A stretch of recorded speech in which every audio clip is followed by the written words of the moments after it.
Hola, buenos días. Estamos aquí desde Dinámica Automotriz. Vamos a probar el TR de un Ford Fusion año 2017.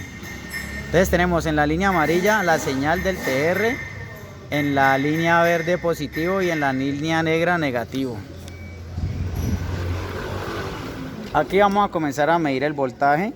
El voltaje, la guaya está toda metida. Aquí tenemos 0.5. En el siguiente rango, que es... A ver, el siguiente rango nos marca...